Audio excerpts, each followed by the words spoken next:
whenever you're learning about history, what you're really learning about is human nature. So whenever we're learning about all of these other people who did all these horrible things, we're really learning a bit about ourselves. And it needs to be a warning to ourselves to be careful how we live.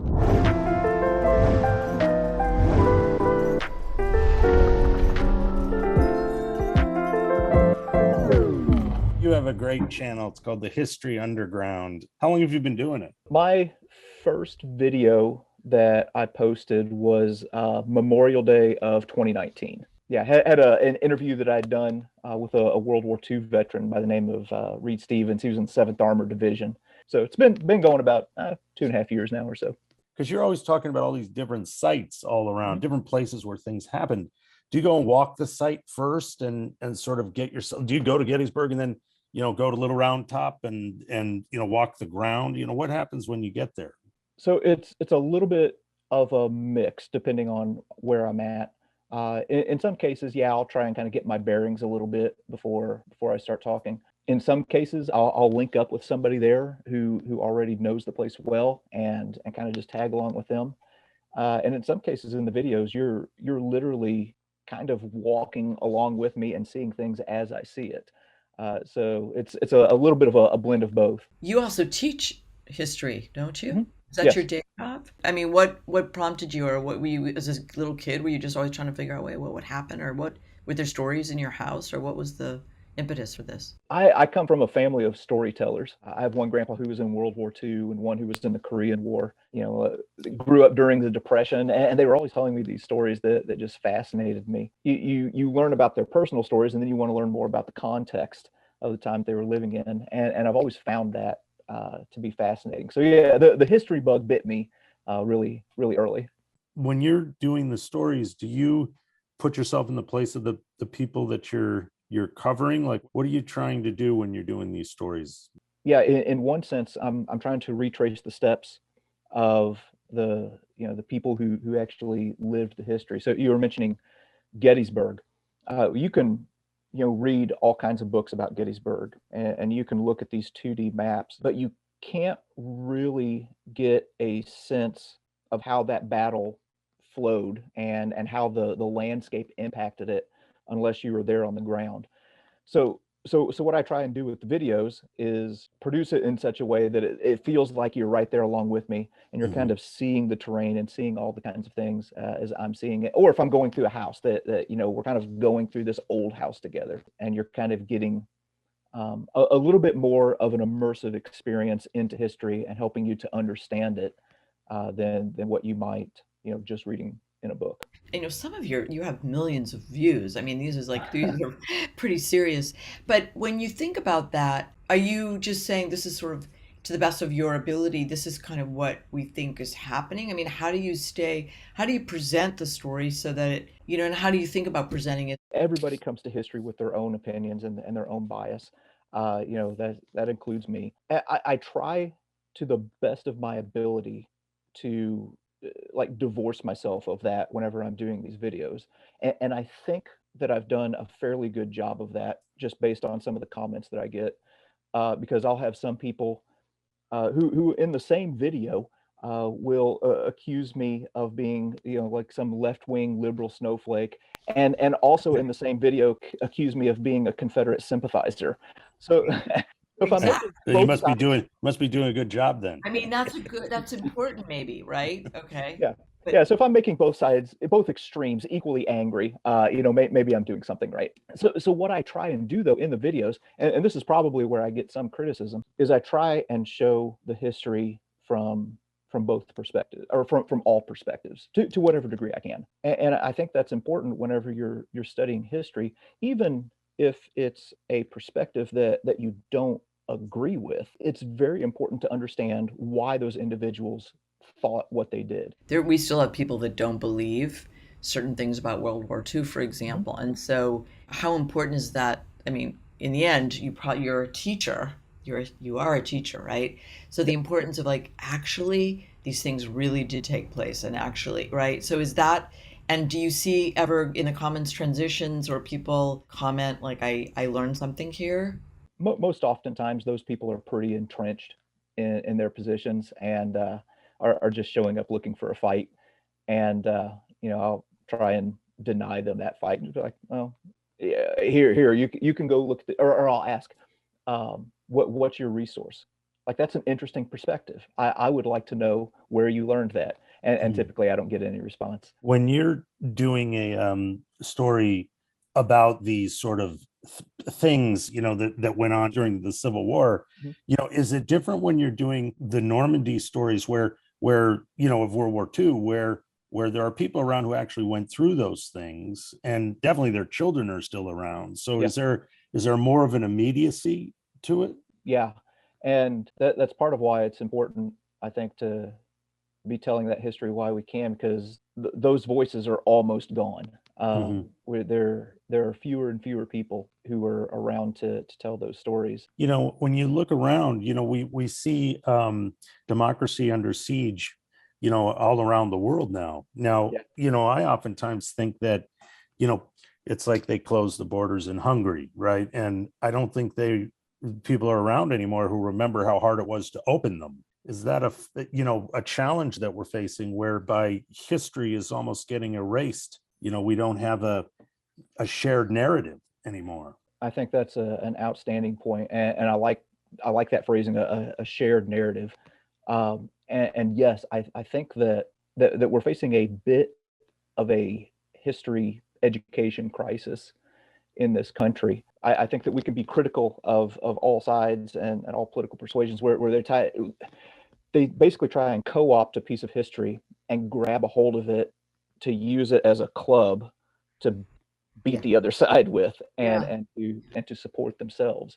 Well, I think that was my question in the beginning. I mean, I would say it's not a bit of, I would say we are in a crisis. Yeah. And we've been, heading there for a long time, and we have book burning, and we have, history being erased or not, we don't want to teach certain things. And so how do we get out of this? And I mean, it's going to take a lot of ways. I mean, you're doing incredible work with just people now consume information, on YouTube. You're able to make these stories, these videos in short, or, they're sort of shorter form.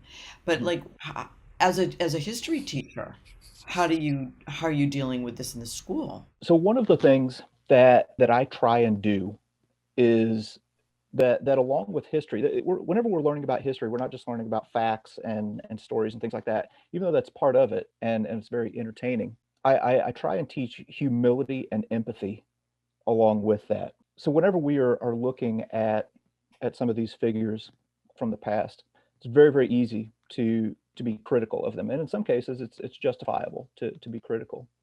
But these were people just like us.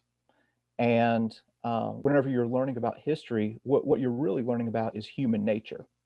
So whenever we're learning about all of these other people who did all these horrible things, we're really learning a bit about ourselves. And it needs to be a warning to ourselves that to be careful how we live. Let's take slavery, for example. I think everybody can agree that slavery was an absolute horror. Yeah, there's nothing defensible about it. I did a video talking about Mount Vernon and George Washington. It was 3 parts. Also talked about the enslaved population that lived there. Had a lot of rather angry comments about George Washington, how he was a slaveholder, irredeemable, absolute garbage human being. So whenever you look at the life of George Washington, though, you see a man who is born into this system that has existed for hundreds of years, has known nothing different, leads the colonial army in the Revolutionary War, and starts having these interesting conversations with the Marquis de Lafayette from France, where they're at Mount Vernon, and this guy is having these conversations with George Washington. He's like, hey, you're promoting these ideals of freedom, and yet here you are with all of these enslaved people on your plantation. Does that not seem to be a bit of a hypocrisy to you? And what we see with George Washington is there's an evolution of thought and an evolution in his attitude throughout the course of his life until he dies. Now, does it end the way that I would like for it to?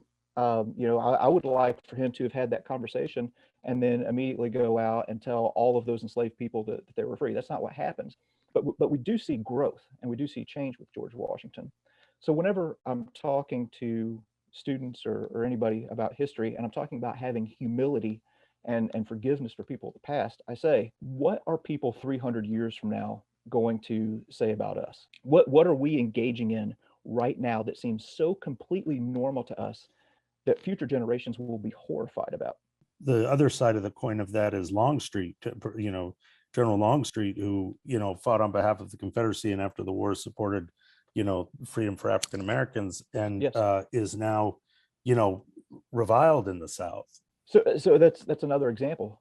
People might look at Longstreet and say, "Oh, he was a traitor. He fought for the Confederacy. No redemption for him." But we see growth. People are deeply flawed.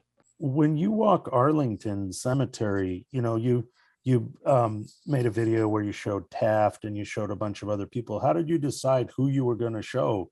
On that particular one, I was just kind of hitting the ones that seem most interesting to me. Did you just see them, or did you look at a piece of paper beforehand? And because it's a very big cemetery, so how do you even know where to go?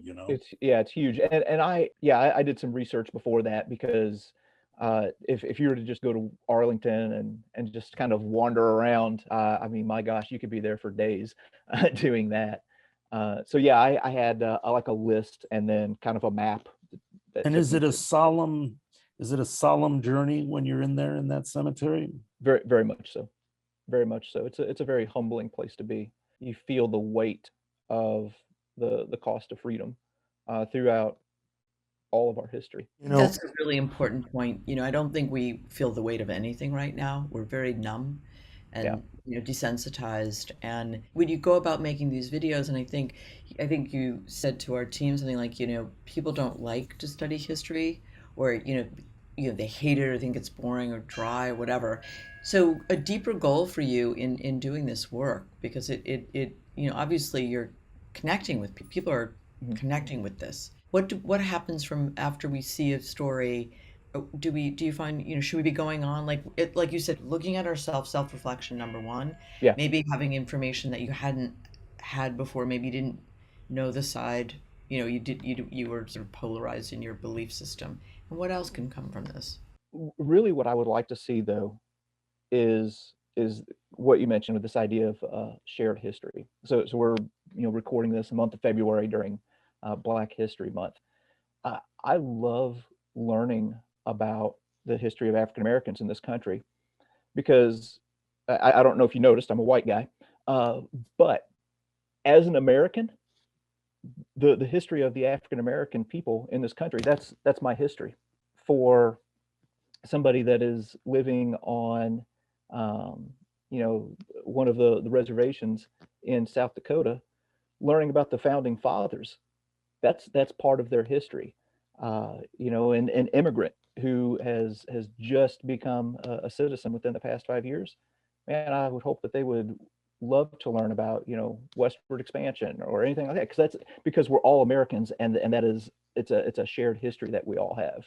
So did you go to Normandy and then go across to the Ardennes forest and into Germany? Did you drive it?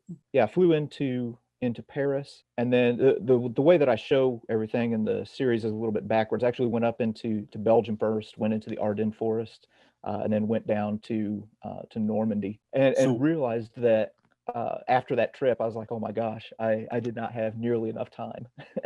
What was it like to walk in the Ardennes forest? Haunting. Which is the Battle Bulge, and a lot of Americans died there. Yeah, haunting. There's something about those forests anyway, where you've got these big old growth pine trees, and wind blows through them, and it's just quiet. And to know that in late December of 1944, it wasn't so quiet. I mentioned my friend Reed, who was in the 7th Armored Division. He was actually captured there in St. Vith, was providing rear guard security, and so that everybody else could escape. And he ended up being captured and was held as prisoner for the remainder of the war. And he told me stories about how there was just this constant roar of artillery. It was like thunder, and there's just a constant flash. And then you go to that place and you think about, man, this is the area where Reed was. how did that feel to him? So it's really a good way to connect with history by going to those places. What was it like at Normandy? And did you, when you went there, like, did you walk to the water and then look back at the cliffs? Like, what did you do? Yeah, 100%. That's what I did. Go to the dog green sector at low tide, and then stand there and look back, and you think, how did they do it? How did they do it? It's again, a very humbling, very sacred place. And then you go and walk, like the cemetery, and walk amongst all those crosses and Jewish stars of David that are there. And again, really kind of feel the weight. And then on this last trip, I spent more time in the British and Canadian sectors, and that has captivated me. I wanted to learn more about the contributions of the Allies, the other Allies who were there that day and fought in the Battle of Normandy over that 77-day period. Saving Private Ryan and Band of Brothers are kind of like the gateway drug into these things in history. And I think that films are so important in not only teaching history. They don't always get it right, as far as the small facts, but it's a hook that can bring you in and say, oh, okay, here's a little bit, about the civil rights movement, or about World War I, World War II, or the Civil War, or, whatever. What else is there that I don't know? So you talk about Band of Brothers. Now, what happened for you when you went to the top of Karahachi and it was covered with spray paint? So Currahee, if you've watched the movie, or I'm sorry, the series Band of Brothers, was this mountain in northern Georgia at a place called Camp Toccoa. It's where the men from the 101st Airborne trained to go to fight in the Second World War. And for the men who trained there, this mountain they would have to run up and down. It's 3 miles up, 3 miles down. So it's kind of this place that all of the veterans reflected back on. It was kind of a sacred place to them. As a matter of fact, for the guys in the depicted in the movie Band of Brothers, their regiment motto was Currahee. So anyway, yeah, I was going to go there and do this march, up the mountain, and then got to the top, and there's just spray paint and graffiti everywhere. And in your mind, you're thinking about what's it going to be like whenever you get to the top. You're going to reflect on all this stuff, and then you get up there and you end up focusing more on all of the trash and all the graffiti that's there rather than what you thought you would. And I obviously didn't show it in the video, but there were some high school age girls up there. And they were spray painting the rocks. Struck up a conversation with them. Long story short, these girls had no idea about the history of that area. I mentioned something about World War II. They didn't know what World War II was. Oh, jeez. No, but you're not saying that. Yeah. They had heard of Adolf Hitler. That name was familiar to them, but they knew nothing else. Oh my gosh. So do they take you seriously? Do you have a conversation? This isn't a teachable moment. What happens? Yeah. What do you do? Yeah, I actually, took a moment to have a conversation with them, and to be fair, they were polite and courteous. It wasn't anything ugly. And it's like, hey, there were a lot of guys who ran up this mountain and trained here that never made it home. Like they fought in the war and died. Then I had to take forever to get it through their heads that the war hadn't happened on that mountain, and that they hadn't died right there, that it was over in Europe, or in the Pacific theater. But yeah, this all kind of goes back to a little bit of that history education crisis. But then what happens? But then something happens with that place, right? Then what happens? Does it get cleaned up? I posted, the videos and kind of offhandedly said, hey, it'd be nice to organize a group of people and, everything like that, maybe come back and clean it up. And that video ended up causing quite a stir.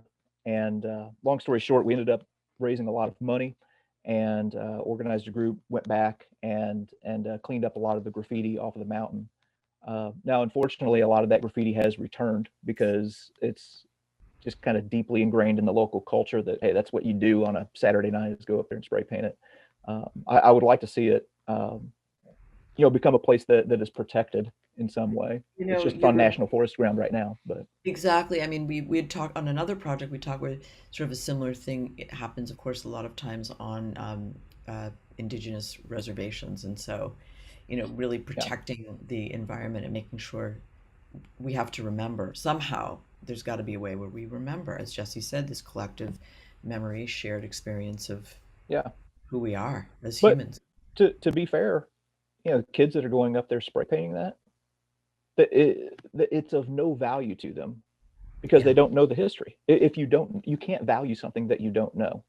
Whenever I actually talk to people face to face, and I try and adopt, grace and humility in my own life, and grace and humility, towards others, that it seems like there's not really as much division as what there seems to be on a personal level.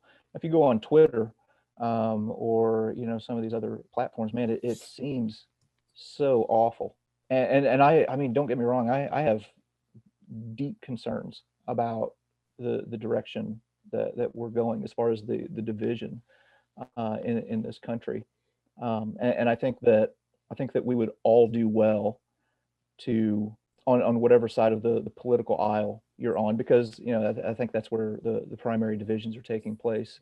I think if we took a look at ourselves and took a look at our own side and maybe try and rein in those extreme voices and talk to each other, a little bit more, and have a little bit of grace towards each other, that it would go a long way towards binding up some wounds. This country has survived some pretty tumultuous times, and has survived some pretty deep divisions. So that does give me some hope.